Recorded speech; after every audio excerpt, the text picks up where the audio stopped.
नमस्कार दोस्तों, स्वागत है आपका हमारे चैनल पर। देश और दुनिया की मुख्य हलचलों को लेकर हम हाजिर हैं। आज के इस वीडियो में हम आपको कम समय में देश और दुनिया की 50 बड़ी खबरें बताने वाले हैं ताकि आप हर मुख्य जानकारी से अपडेट रहे। तो चलिए शुरू करते हैं आज का news bulletin. Germany world cup में बाहर। फीफा वर्ल्ड कप 2026 में प्राज्ञा ने जर्मनी को पेनल्टी शूटआउट में 3-4 से हराकर बड़ा उलटफेर किया। जंतर मंतर आंदोलन का 13वां दिन। नीट और परीक्षा धांधली के खिलाफ दिल्ली में कॉकरोच जनता पार्टी का प्रदर्शन आज भी लगातार जारी। पीएम मोदी और ईरानी राष्ट्रपति की बातचीत। प्रधानमंत्री नरेंद्र मोदी ने ईरान के राष्ट्रपति मसूद पेजेश्कियन से फोन पर बात कर शांति बहाली पर की चर्चा। सुप्रीम कोर्ट का एआई नियमों पर बड़ा कदम। कोर्ट की एआई कमेटी ने अदालतों में आर्टिफिशियल इंटेलिजेंस ड्राफ्ट पर सुझाव देने की तारीख आगे बढ़ाई। आईएमडी की जुलाई के मानसून पर चेतावनी। मौसम विभाग के मुताबिक जुलाई महीने में देश के कई हिस्सों में सामान्य से कम बारिश होने की आशंका। जंतर मंतर पर कॉकरोच जनता पार्टी के प्रदर्शन में शामिल इनेश कुमार पिछले 7 दिन से भूख हड़ताल पर। खराब स्वास्थ्य के बावजूद उन्होंने अनशन के साथ साथ मौन व्रत भी धारण किया हुआ। स्ट्राइट ऑफ होर्मुज में अलर्ट। ईरान के बढ़ते खतरों के बीच भारत आने वाले व्यापारिक जहाजों ने समुद्री रास्तों पर अपने ट्रैकर बंद किए। यूपी कांग्रेस अध्यक्ष अजय राय नजरबंद। अयोध्या प्रशासन ने फंड विवाद के बीच कांग्रेस प्रतिनिधि मंडल के दौरे से ठीक पहले अजय राय को होटल में किया बंद। मुंबई में भारी बारिश का अलर्ट। मुंबई और उसके उपनगरों में मानसून के सक्रिय होने से भारी बारिश का सिलसिला आज भी जारी। येलो अलर्ट भी लागू। सोनम वांगचुक का गिरता ब्लड शुगर। सीजेपी के समर्थन में अनशन पर बैठे क्लाइमेट एक्टिविस्ट सोनम वांगचुक का शुगर लेवल लगातार गिर रहा, जिससे समर्थक भी चिंतित। डोनाल्ड ट्रंप का बड़ा दावा। अमेरिकी राष्ट्रपति ट्रंप ने कतर में ईरान के साथ एक गुप्त बैठक होने का दावा किया, जिसे तेहरान ने नकार दिया। पूर्व सीजीआई डीवाई चंद्रचूड़ बने मध्यस्थ। सुप्रीम कोर्ट ने स्वर्गीय बिजनेसमैन संजय कपूर के पारिवारिक संपत्ति विवाद को सुलझाने के लिए पूर्व मुख्य न्यायाधीश को मध्यस्थ बनाया। भारत ने की पाक हमलों की निंदा। विदेश मंत्रालय ने अफगानिस्तान में हुए पाकिस्तानी हवाई हमलों को क्षेत्रीय शांति के लिए सीधा खतरा बताया। संस्थापक अभिजीत दीपके की चेतावनी। सीजेपी फाउंडर अभिजीत दीपके ने साफ किया कि शिक्षा मंत्री के इस्तीफे तक उनका यह आंदोलन खत्म नहीं होगा। मुंबई में दर्दनाक हादसा। मुंबई के चेंबूर इलाके में चलती स्कूल बस पर भारी पेट गिरने से 11 साल के बच्चे की मौत। यूएस सुप्रीम कोर्ट का बड़ा फैसला। अमेरिकी सुप्रीम कोर्ट ने अवैध प्रवासियों के बच्चों की जन्मजात नागरिकता खत्म करने का ट्रंप का आदेश पलटा।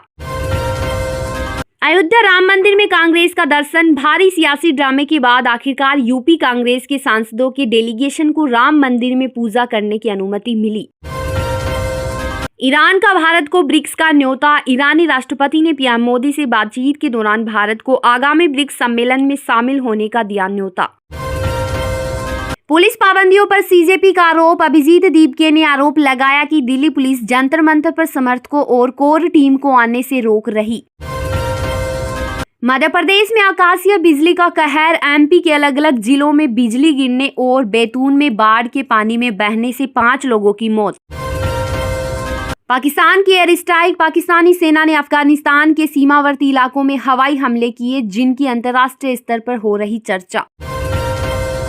कपूर फैमिली को कोर्ट की नसीहत। सुप्रीम कोर्ट की बेंच ने कपूर परिवार को इस निजी विवाद पर पुलिस में बयानबाजी न करने की दी सख्त सलाह है। पीएम मोदी की सचिवों के साथ बैठक। प्रधानमंत्री ने भारत सरकार के सचिवों के साथ बैठक की, जिसमें गवर्नेंस रिफॉर्म्स पर चर्चा हुई। सीजेपी का सरकार पर तीखा हमला। सीजेपी प्रवक्ता आशुतोष रांका ने कहा कि अगर अनशन पर बैठे लोगों की सेहत को कुछ हुआ तो जिम्मेदारी शिक्षा मंत्रालय की होगी। अंबाला में बोरवेल हादसा। हरियाणा के अंबाला में 220 फीट गहरे बोरवेल में गिरे 4 साल के बच्चे को 21 घंटे बाद निकाला गया, लेकिन डॉक्टरों ने उसे मृत घोषित किया। अफगानिस्तान और किर्गिस्तान समझौता। दोनों देशों के बीच व्यापार को बढ़ावा देने के लिए $350 मिलियन का ऐतिहासिक समझौता हुआ। पश्चिम बंगाल में यूसीसी बिल की तैयारी। बंगाल विधानसभा में नेता प्रतिपक्ष शंवेदु अधिकारी ने दावा किया कि राज्य सरकार जल्द यूनिफॉर्म सिविल कोड बिल लाएगी। ईंधन बिक्री से प्रतिबंध हटा। केंद्र सरकार ने देश में पेट्रोल और डीजल की रिटेल बिक्री पर लगे सभी पुराने प्रतिबंधों को हटाया। शिक्षा मंत्रालय में फेरबदल की सुगबुगाहट। युवाओं के भारी विरोध के बीच सूत्रों के हवाले से खबर है कि केंद्र सरकार शिक्षा मंत्रालय की कमान बदल सकती। दौसा एक्सप्रेस वे पर भीषण एक्सीडेंट। राजस्थान के दौसा में दिल्ली और मुंबई एक्सप्रेस वे पर बस और ट्रक की टक्कर के बाद लगी आग, जिसमें 7 लोगों की मौत। अवैध प्रवासियों को अल्टीमेटम। पाकिस्तान सरकार ने बिना दस्तावेज वाले अफगान नागरिकों को देश छोड़ने का दिया आदेश। सपा नेता कमाल अख्तर का इस्तीफा। उत्तर प्रदेश विधानसभा में समाजवादी पार्टी के मुख्य सचेतक पद से कमाल अख्तर ने दिया इस्तीफा। किरेन रिजिजू का चीन बॉर्डर पर बयान। केंद्रीय मंत्री ने कहा कि भारत ने चीन सीमा के पास सड़कों और इंफ्रास्ट्रक्चर का काम अब बेहद तेज कर दिया। सीजीआई आवास विवाद सुर्खियों में। पूर्व सीजीआई के रिटायरमेंट के बाद आधिकारिक आवास में कुछ महीने अधिक रुकने को लेकर कोर्ट प्रशासन और आवास मंत्रालय में पत्राचार जारी। राजकोट पटोला साड़ी को मिला जीआई टैग। गुजरात की पारंपरिक पहनावे राजकोट पटोला साड़ी को आधिकारिक तौर पर ग्लोबल पहचान देते हुए जीआई टैग मिला। एलन मस्क की विवादित फिल्म। ब्रिटेन में प्रतिबंधित फिल्म सिटीजन विजिलेंट को एलन मस्क ने एक्स प्लेटफॉर्म पर 48 घंटों के लिए किया फ्री। कर्नाटक में डोमिसाइल के नए नियम। चुनाव आयोग के विशेष अभियान के तहत कर्नाटक सरकार ने स्थायी निवास प्रमाण पत्रों के लिए नई गाइडलाइन की जारी। भारत के विदेशी कर्ज में राहत। ताजा सरकारी आंकड़ों के मुताबिक मार्च के अंत तक भारत की शुद्ध विदेशी देनदारियों में बड़ी गिरावट आई। दिल्ली हाईकोर्ट का सख्त रुख। दिल्ली हाईकोर्ट ने एक नाबालिग से दुष्कर्म के मामले में स्कूल स्टाफ के आरोपी की जमानत को किया रद्द। नोएल टाटा का वोल्ट्स से इस्तीफा। टाटा ग्रुप के दिग्गज नोएल टाटा ने ट्रेंट के बाद अब वोल्ट्स कंपनी के चेयरमैन पद से भी हटने का किया फैसला। क्रूड ऑयल की कीमतों में गिरावट। अमेरिका और ईरान बातचीत की उम्मीदों के चलते ब्रेंट क्रूड ऑयल के दाम में अंतर्राष्ट्रीय बाजार में 1% टूट आई। बिहार विधानसभा परिषद में शपथ ग्रहण। बिहार विधान परिषद के लिए नवनिर्वाचित 10 सदस्यों का पटना में आधिकारिक शपथ ग्रहण समारोह संपन्न हुआ। हूल दिवस पर पीएम मोदी ने किया नमन। प्रधानमंत्री ने आदिवासी स्वतंत्रता सेनानियों को हूल दिवस के मौके पर विशेष श्रद्धांजलि अर्पित की। दिल्ली में वोटर लिस्ट वेरिफिकेशन शुरू। दिल्ली के सभी 13 जिलों में बूथ लेवल अधिकारियों ने घर घर जाकर वोटर लिस्ट दुरुस्त करने का अभियान किया शुरू।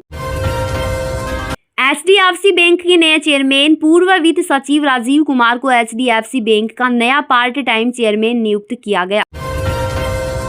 वार टेक्नोलॉजी पर विवाद। वर्ल्ड कप में जर्मनी के बाहर होने के बाद वीडियो असिस्टेंट रेफरी के फैसले पर दुनिया भर में बहस छिड़ी। तेजस्वी यादव का सरकार पर हमला। बिहार के पूर्व डिप्टी सीएम तेजस्वी यादव ने महंगाई और बेरोजगारी के मुद्दों पर एनडीए सरकार के खिलाफ कड़ा मोर्चा खोला। जापानी पीएम का भारत दौरा। जापान की नवनिर्वाचित प्रधानमंत्री सनाए ताकाइची समिट में हिस्सा लेने नई दिल्ली पहुंची। रक्षा मंत्री राजनाथ सिंह का बड़ा फैसला। रक्षा मंत्री ने डीआरडीओ को और ज्यादा वित्तीय अधिकार सौंपने वाले नए डीएफपी 2026 नियमों को जारी किया। भारतीय सेना में बाज बटालियन। भारतीय सेना दुश्मनों पर लंबी दूरी के ड्रोन से नजर रखने और हमला करने के लिए विशेष बाज बटालियन तैयार कर रही।